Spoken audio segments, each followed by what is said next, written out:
Good morning, everybody, and welcome to CouchCon Live. My name is Steve Smith, and in this first session, we're going to be talking about improving the quality of existing software. So thank you very much for sharing your Saturday morning with us.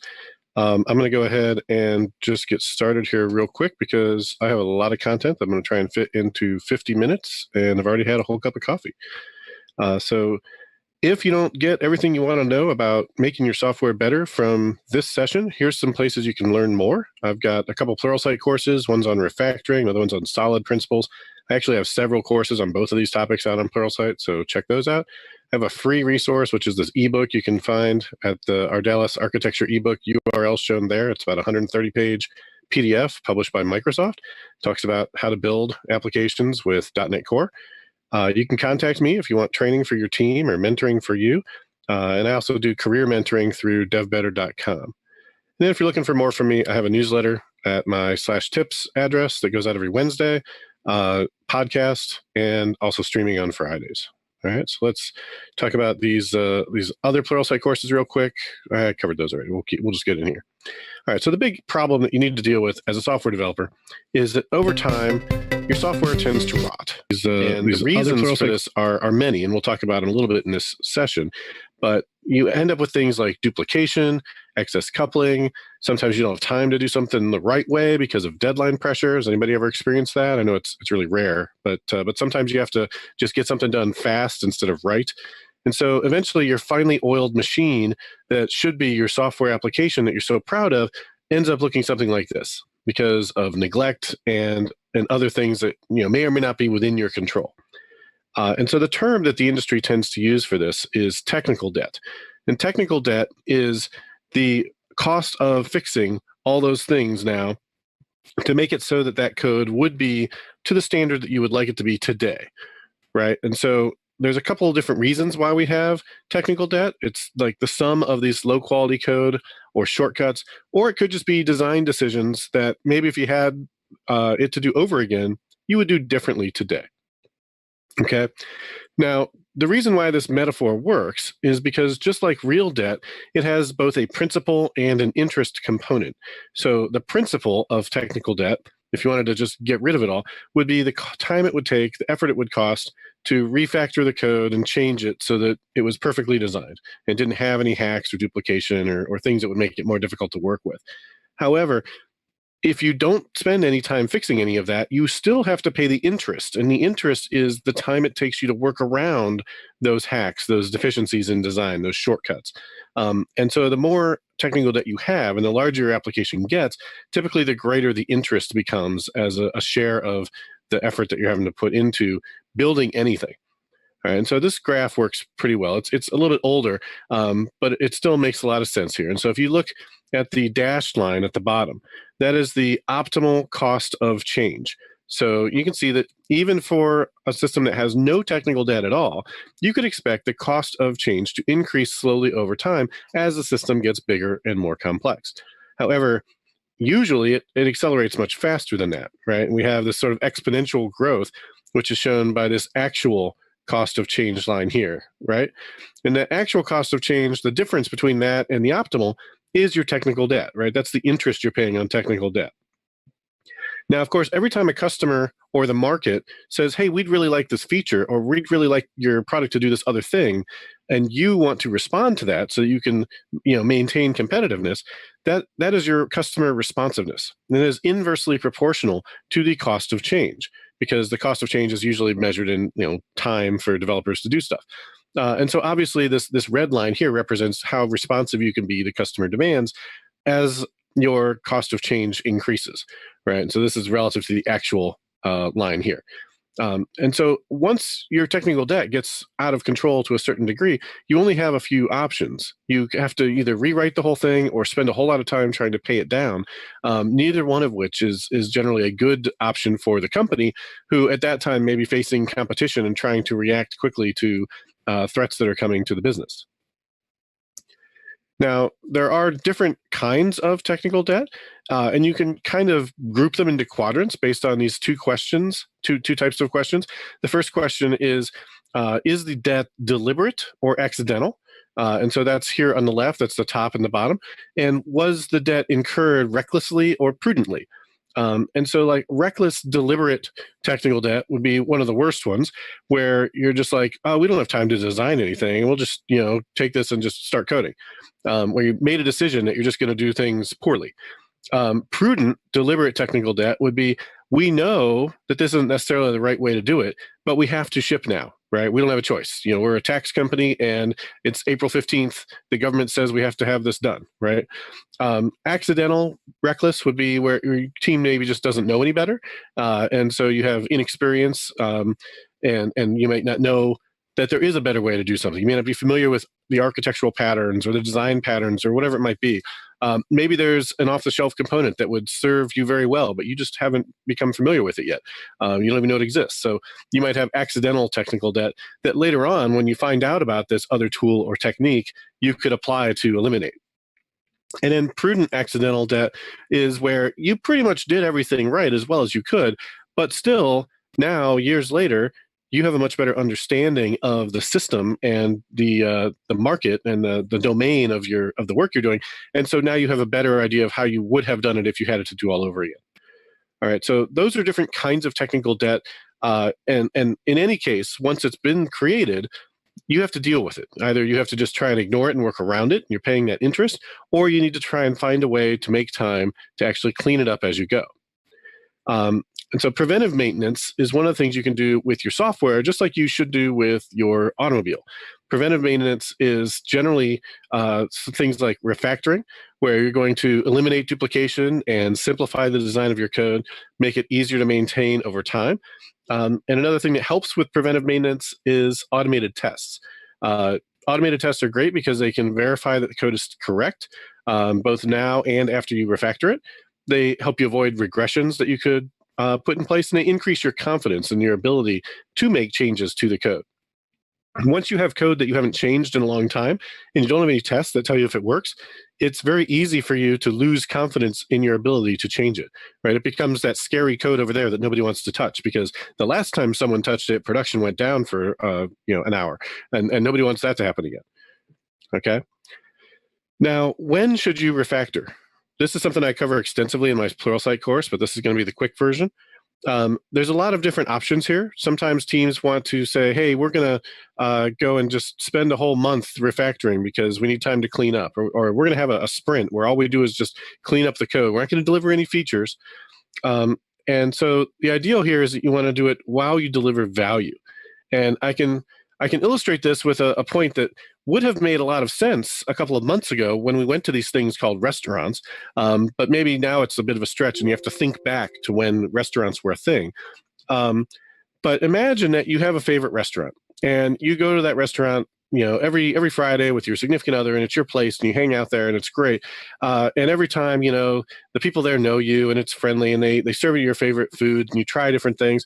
And then one day you go to this restaurant and there's a sign on the door that says, I'm sorry, we're closed for a month because the health department came in and we need to clean the kitchen. We need to do some really thorough cleaning. We let it get out of hand.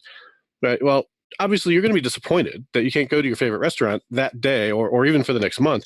But you're also going to be a little bit concerned probably about, what was going on back in that kitchen that they had to shut down for a month to clean up? All right. Now imagine that you are the stakeholders for a software application. And every sprint, you're getting some features and some bug fixes, and you're pretty happy, and you're talking to them. And then they come to you, and they're like, I'm sorry, we can't deliver any software for you, any value, any features or bugs, any of the stuff you care about for a month or sprint, because we just have to clean up our mess. Like, they're going to be wondering, like, what's going on in your kitchen, guys? Like, why are you, what do you think you're doing? Like, and so you really don't want to be in that situation. What you want to do is, as you are delivering features, as you are fixing bugs, continuously be improving the design of the code. Make your refactoring changes as part of delivering value. All right. You do not need permission to practice basic hygiene when you write software. When you go to get surgery done, the doctor doesn't come in and say, hey, if you need the surgery done a little quicker, I can skip the hand washing. Okay. No, they don't even ask you. Right. Even if it could have saved you a little bit of money, you don't have a choice. They're going to wash their hands. You hope. Right? So make cleaning up your code something that you do as part of how you write code. That's just part of the job. All right, so related to this, there's this Boy Scout rule principle, which says leave your code better than you found it. This is a principle that you can apply when you're trying to improve the design of your code while you're doing other things, while you're delivering value, adding features, fixing bugs. And also, when we talk about refactoring, refactoring should not change the behavior of the system, right? If you are changing the behavior of the system while you're refactoring, you're not really refactoring. You're either adding a feature or you're fixing a bug, or quite likely, you're adding a bug, right? Which is not good. So while you're doing refactoring, you should make sure that the system does the same thing when you're done as it did when you started. There's a process that you want to follow for this. And the first thing is verify what the system does. It doesn't matter if you have automated tests or not. You should at least know what it does today so that you know whether or not you've changed it. And if you've changed it, you've failed at your refactoring. You can write characterization tests if you don't have any tests. A characterization test doesn't prove that the system is correct. It doesn't document that the intent is doing what the intended requirements say. It just says what the system does. And so when you do a characterization test, you just verify the system does what it does, and then you can rerun that test later. Ideally, these are automated using a tool like NUnit or XUnit or something like that.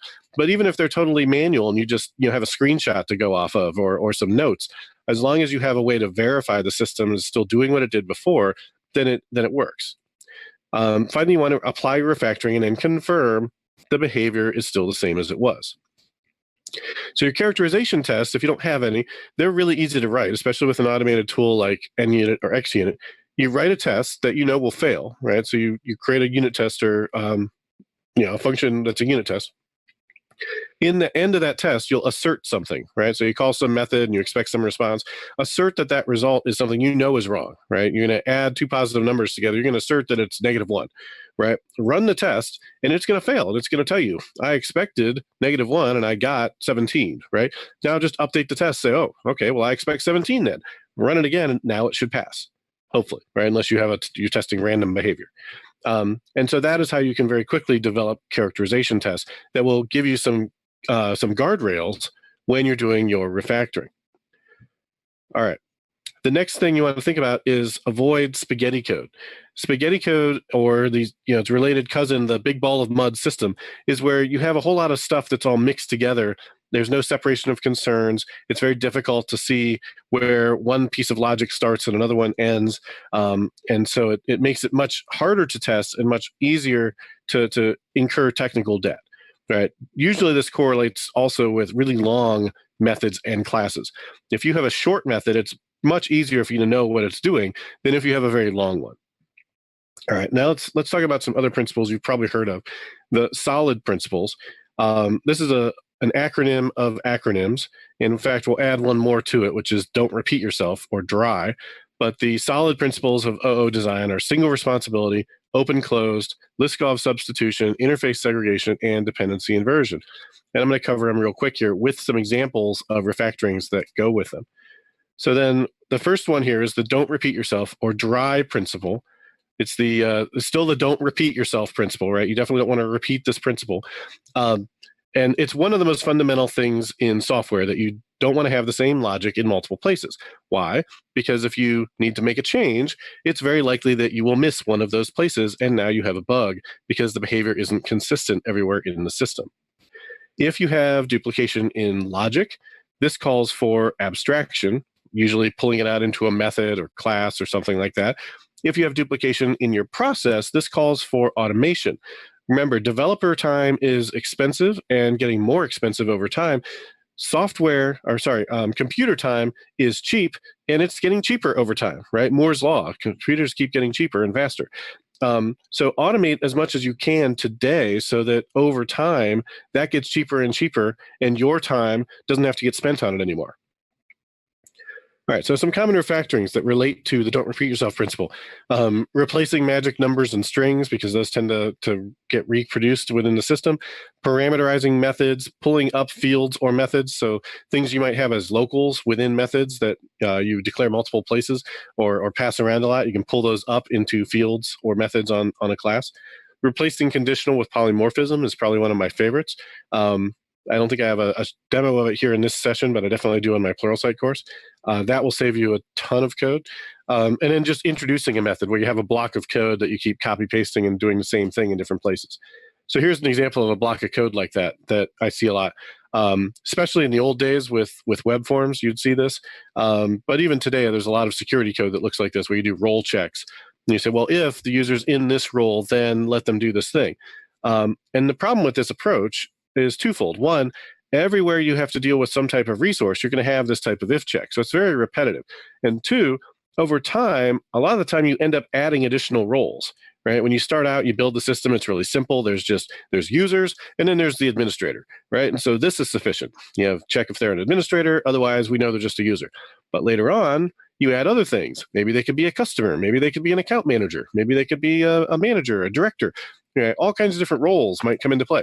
Every time you add a new role, you have to go find every one of these if checks and verify that it's still accurate, or if there should be other roles that should also have access to this resource. And so it becomes very expensive to maintain over time.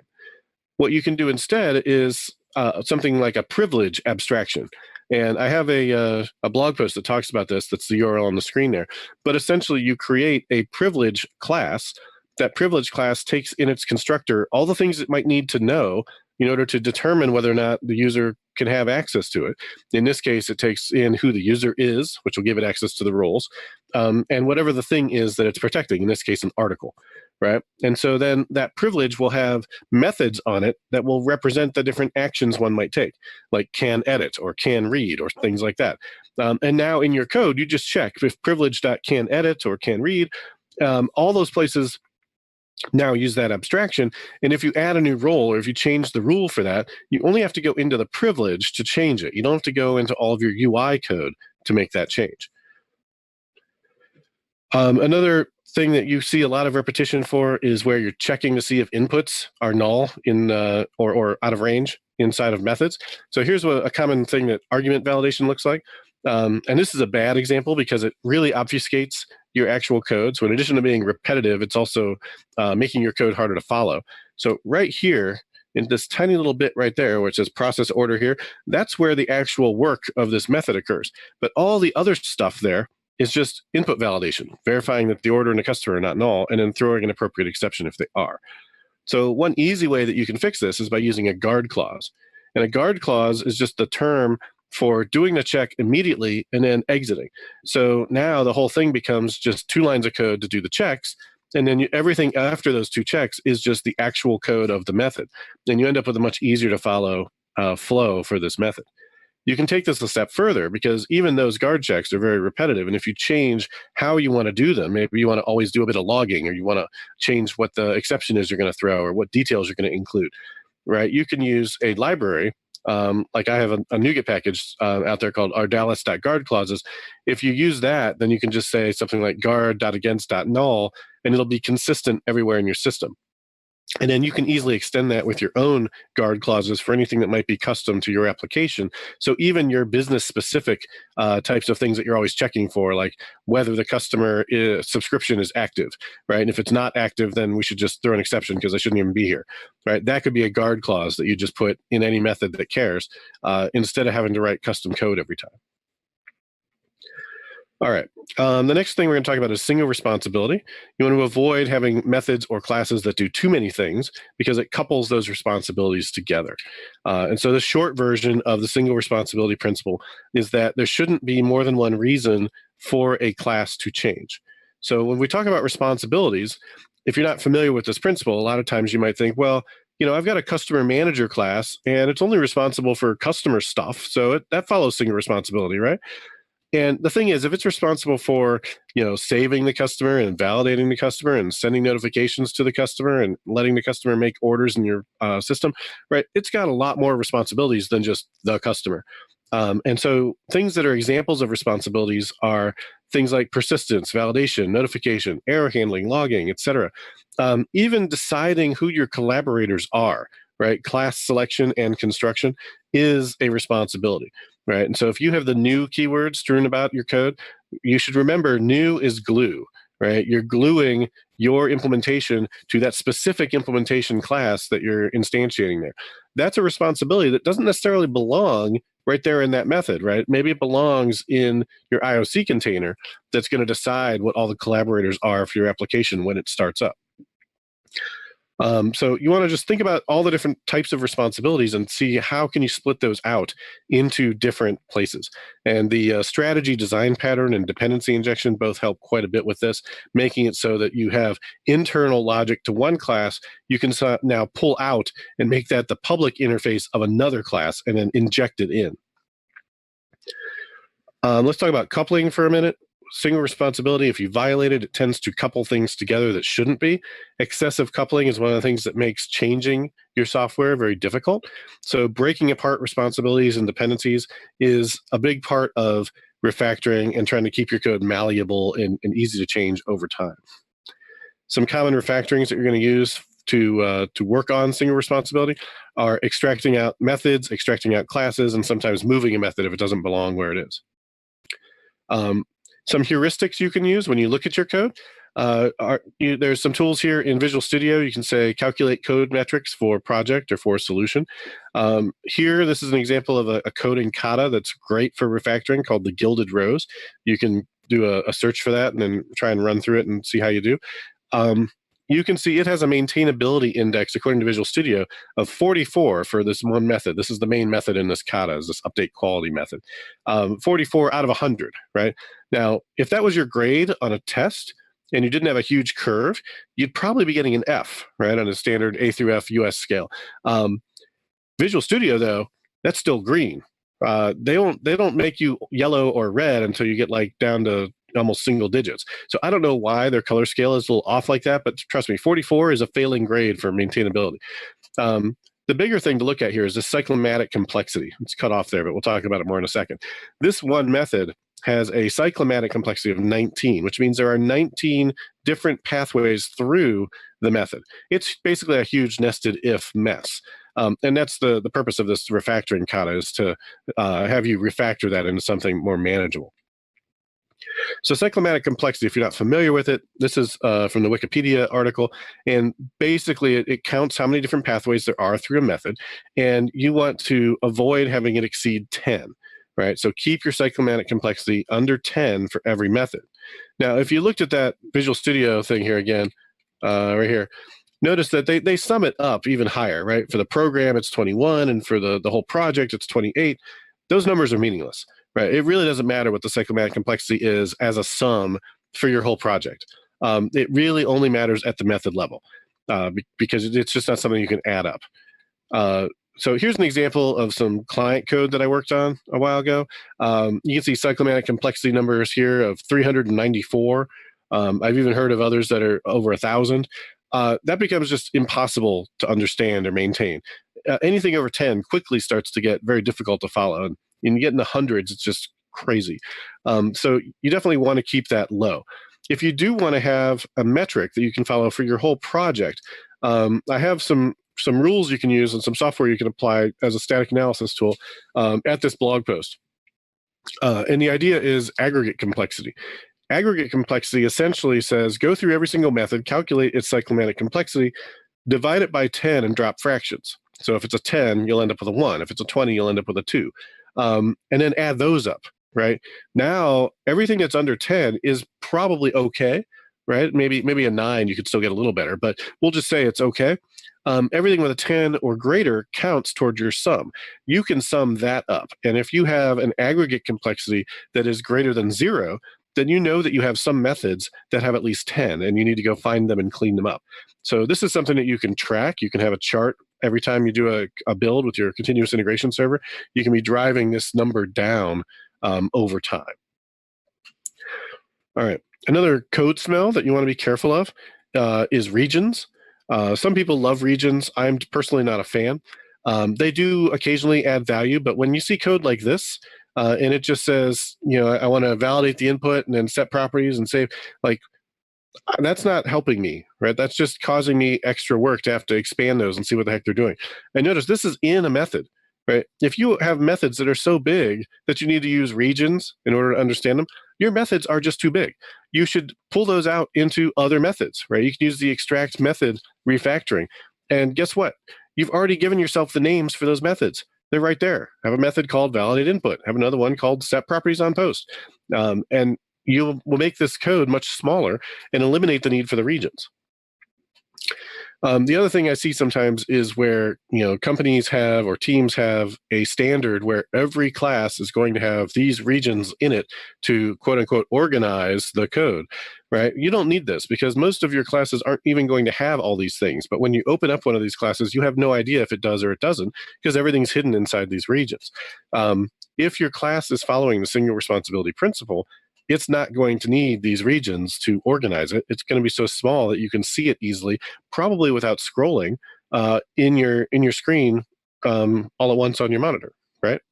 So watch out for this. If you love regions, you can maybe take this with a grain of salt and not worry about it too much. But generally, they're a code smell. They're an indication that if they are helpful because they're collapsing complexity and getting it out of your way, then they are an example of sweeping dirt under the rug instead of cleaning it up, right? If they are not helpful, then stop using them. So there's your choices, right? They're either not helpful because you don't need them because your code is small and easy to follow, or they're helpful, which means that your code is too long. All right. Next principle, OpenClosed Principle. Here in this picture, this is from a software craftsmanship calendar we did a few years ago. You can see you don't have to do brain surgery just to add a hat to somebody, right? So if in your code, you have to do surgery on the code every time you need to make a change to its behavior, then you're violating the OpenClosed principle, which states that software entities, classes, modules, etc., should be open for extension, but closed for modification. And what that means is that we can add new behavior, but we don't have to actually change the source code. And at first, when you hear this, if you're not familiar with this principle, you might wonder, like, well, how the heck can I do that? How can I change what the code does if I can't actually change the code? But think about it. You do this all the time. Every time you write a method and you pass in parameters to it, depending on what those parameters are, the code does something different. You don't have to change the code for that to be true. And so that's mostly how this principle gets applied. Sometimes it's not parameters on a method. Sometimes it's passing in things to a class using the strategy design pattern. Sometimes it's wrapping a class with new behavior using the decorator design pattern. There are a lot of design patterns that help you apply this principle. But the idea is you don't want to have to touch the code every time you need to make a change. You want to be able to extend the behavior of your system by adding new code. And generally, when you're doing maintenance on software, it's better for you to write brand new code in a brand new class or method and have that apply changes to the behavior than to go and do surgery on existing code. Because if you change existing code, you're much more likely to introduce a bug than if you just add new code. And what's more, if you are working on a legacy system that has a lot of technical debt and you don't like the design of it and it's hard to test or hard to work with, has really long methods, whatever, just write new code in a new place, right? And then write that code the way you would write it today with what you know, right? Write it in a way that's testable, write it in a way that's clean, and then just hook into it from the old code. And now over time, if you do that long enough, more and more of the system will be consisting of testable, small, modular things that you have added on and hooked in from the old system. You'll be improving the design of the code over time. All right, so for the OpenClosed principle, common things you might do are extract an interface, apply the strategy pattern to push in behavior instead of having it be hard-coded inside of that method. You can add parameters, so parameterizing a method. And also the template method design pattern is another good thing that you can use for this. Here's an example of failing with the OpenClosed principle. Imagine back before every computer was able to deal with photos, that you had a digital camera and you wanted to be able to copy the files into a folder on your machine, right? And so let's say I had this and I took it and I compiled it and then I put the exe out on my blog and I said, hey, anybody that wants this, go download it.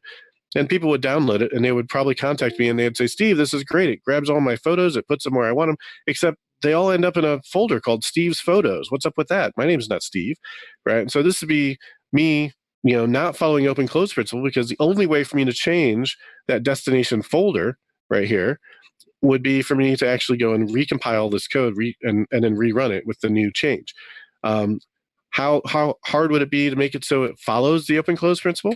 Just make that a parameter, Right? As soon as I make it a parameter, now this thing can write to any subfolder or any destination folder based on arguments that get passed to it. And so, it's oftentimes it's just that simple of thinking about how can I modify this so that it can accept behavior from outside in order to follow the open-closed principle.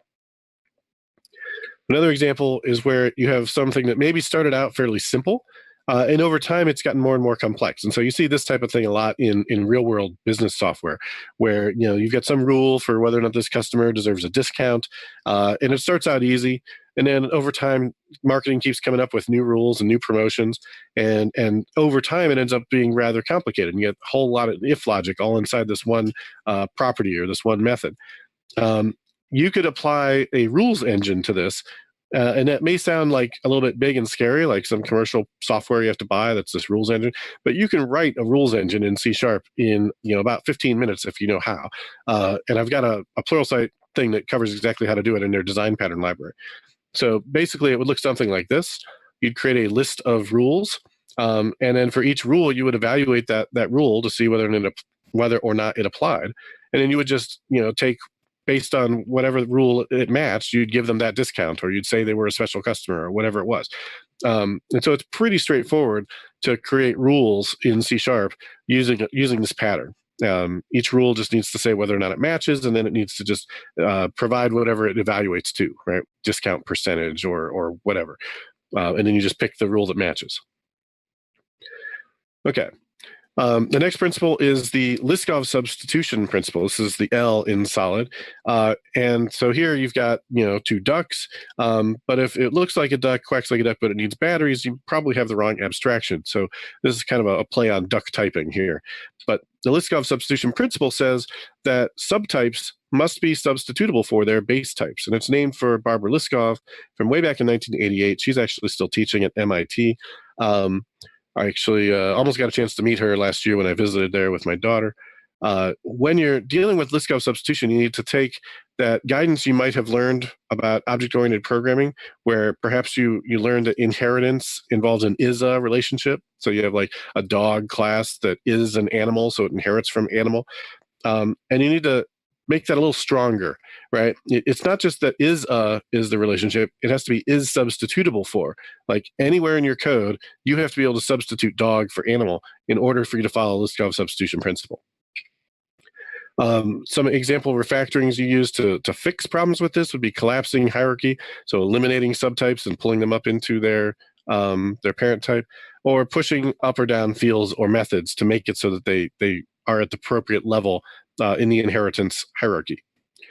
Here's an example of a failure that you see in real code, right? Usually the Liskov substitution examples you'll see have to do with stuff like squares and rectangles, which you're never going to write code for in your business software. But you might see code like this pretty often, where you're using polymorphism. You're looping over a collection of things of a certain base type, like employee, and then inside that polymorphic block of code, you're checking the type of something. You're saying, well, if the employee is actually of type manager, then I want to call this other method and do this other thing. Otherwise, I want to treat it as an employee. Right? As soon as you see code like this is telling you you're breaking Liskov substitution, because now anywhere you're doing this polymorphic behavior, whether it's in a for each loop like this, or even just a method that's taking in an employee type and now has to check if it's actually a manager, you're breaking polymorphism, right? Which is what Liskov substitution is all about. So what you would like instead is for the classes themselves to know how to deal with these things, or for whatever the helper is we're calling to deal with it appropriately. So in this case, you should just be able to say employee.print, and they would print however they're supposed to based on their type, or you would have a helper that can work with any employee type and it would work fine. Now, the other thing to remember is that nulls actually violate Liskov substitution principle. So you need to be very careful about null. And fortunately in C#, we have a lot of null checks now. We have nullable reference types now, which I would encourage you to use. But if you look at this code where you're looping over something and sometimes something might be null, so you have an if check to change the behavior, this code looks exactly like this code, right? It's the exact same pattern. You're still breaking polymorphism because null is not substitutable for an instance of employee. And so you have that same problem. All right, now let's talk about interface segregation principle. The interface segregation principle, here's an example of some headphones.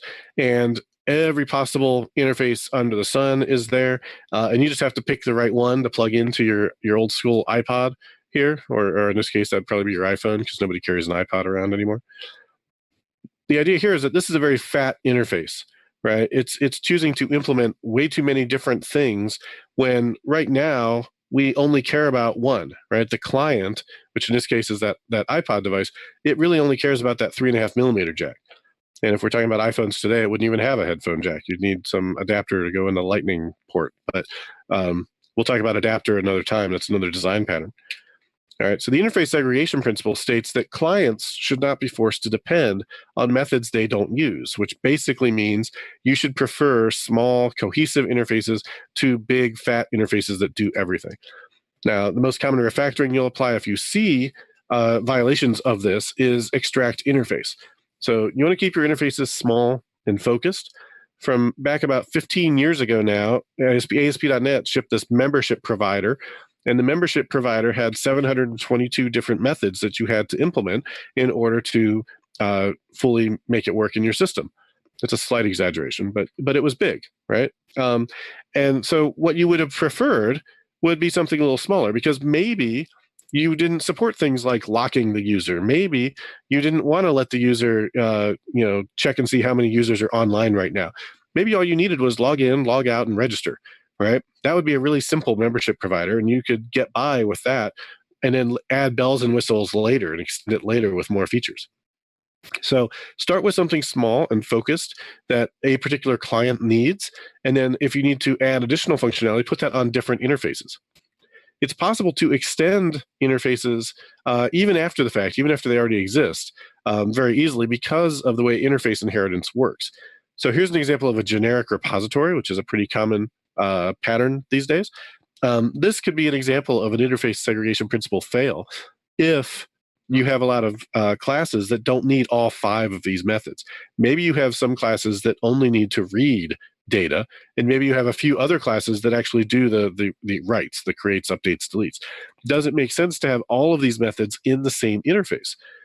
Well, what if that ship has already sailed? What if this is already out in your system and you've got hundreds of different controllers and services that are using these things, and you don't see any way that you could change that now, right? It's too late. Well, because of the way interface inheritance works, you can do something like this. You can say, I'm going to create an iRead repository and pull the read operations into it, an iWrite repository, put those in there, and then I'll just compose the iRepository of T from read and write. Right now I'm following CQRS, command, query, responsibility, segregation, and all that code that depended on iRepository of T still works exactly the same way as it did before. This is still, basically has binary compatibility with the original interface. But now any new code I write, I could have depend on an iRead repository or an iWrite repository. This can be important because sometimes the way you extend these abstractions is very different for reads versus writes. For instance, your read repositories might want to leverage caching, while your write repositories, to increase scalability, might want to introduce a message queue, right, instead of calling the database directly. And so you could have different implementations of those interfaces that use the decorator pattern or the proxy pattern to add additional behavior or shield the real behavior from the system under certain circumstances for performance or scalability or security or whatever the reason might be. All right. So nothing would break if you did this. All your code that depended on the iRepository of T would still work. Okay, so then the D in solid is the dependency inversion principle. And the idea with this is that you don't want to tightly couple your code to low-level implementations. You want to depend on abstractions. In this case, we're showing a lamp that you might solder directly into the wiring in your wall instead of using an abstraction, which would be this plug interface. When we are dealing with interfaces, that's exactly what they are, right? They're just a definition for how something should fit. And so the interface for plugs in the US looks like this, but in other countries it looks different. When you need to map from one interface to another that isn't compatible, in the real world we would use an adapter for that. In software, that's a design pattern, the adapter pattern that you can use. And I've got a whole course on Pluralsight you can see to learn more about that. So with the dependency inversion principle, the idea is you want to depend on abstractions, which in C# generally we're talking about interfaces, not concrete types. Then you want to inject those dependencies into classes so that those classes don't directly instantiate a particular implementation or concrete class. Instead, they depend on an abstraction, and that abstraction is given to them through their constructor typically. You want to follow clean architecture. There's another topic that I talk about a lot, and I have a GitHub repository on GitHub/Ardalis. You'll see there's a clean architecture solution template you can use for your projects. But structure your solution so that all the dependencies are flowing toward the core, right? And so clean architecture is the latest name for this. In the past, it goes by onion architecture, ports and adapters, or hexagonal. Here's a diagram from onion architecture. You can see it's in layers like an onion, or I guess like Shrek the Ogre. But in the center, you have your domain entities and the interfaces that you use to access those entities. And in the purple layer on the outside, that's where all the other projects live, right? So that's where your infrastructure stuff lives. And by infrastructure, I mean anything that talks to code outside of your process. Or not even code, any resources outside of your process. So if it's talking to the file system or a database or sending an email, that's all infrastructure, right? But also on the left, you can see your client UI, so whatever your UI project is, your web project, your WPF project, any kind of tests are out here. Everything else is out in the purple zone, and it depends inward on that core project that has that domain model. All right, so common dependencies that you want to think about with the dependency inversion principle. Hang on. There we go. Are things like this, right? You're going to have your framework, which is obvious. You can't really change that easily. If you're building stuff on .NET, you're going to be on the .NET framework. But also third-party libraries, databases, file systems, emails, web services, even system resources like the clock. If you're using that in your logic, if you have conditional logic that depends on the clock, that's stuff that you may want to pull out into an abstraction so that you can test it. Otherwise, you're going to have tests that you can only run during certain times of day or certain days of the week, and that's not good. Very common before .NET Core was to have static dependencies on configuration. That should be an abstraction as well, so you can set that configuration to whatever you want in your tests. The new keyword, I already mentioned new is glue, so you want to be careful anywhere you see the new keyword. Think about whether it makes sense to be enforcing that coupling right there as opposed to somewhere else. Static methods are notorious for the introducing coupling and dependencies. And thread.sleep and random can also be things that it's helpful to wrap in an abstraction. Again, so that in your tests, you don't have to test random behavior or you don't have slow tests because of thread sleeps. All right. The responsibilities that we talked about with single responsibility principle, a lot of these also can be thought of as dependencies too in many cases. So common refactorings, extract a class, extract an interface, extract a method, similar to single responsibility principle, really. And then lastly, introduce service locator container. This will let you do dependency injection, right? ASP.NET Core has this built in. Here's an example of some very tightly coupled code where you have some code where the customer checks out with your online shopping thing. And then right here, you're going to send them an email using an SMTP client. Like that's very low level code sitting right with some high level checkout code. So it's, it's already mixing abstractions, but also it's very coupled now to how you're going to send that email. Right? If you decide that you want to send email with SendGrid or you want to send them a text instead, right? You have to now go and break the OpenClosed principle to go in here and actually change this code in order to make that change. So the other thing that's wrong with this is it has hidden dependencies because when you instantiate that class that checkout method lives on, it's not telling you that it depends on an SMTP server. So the explicit dependencies principle says classes should be honest about what their dependencies are and they should ask for them through their constructor. So you can improve that code a little bit with a facade where you take the existing logic, you put it into like a static helper class here at the top. And then in here, you just call the helper, right? That at least gets rid of some duplicate code. It doesn't do anything about your coupling though. It still makes this checkout method still gonna be hard to test and doesn't tell you about its dependencies. Better would be the strategy pattern where we extract an interface, we implement that interface with the real code, and then we inject that interface into the shopping cart. So now shopping cart takes in the I send email provider, and then it will use that inside of its method.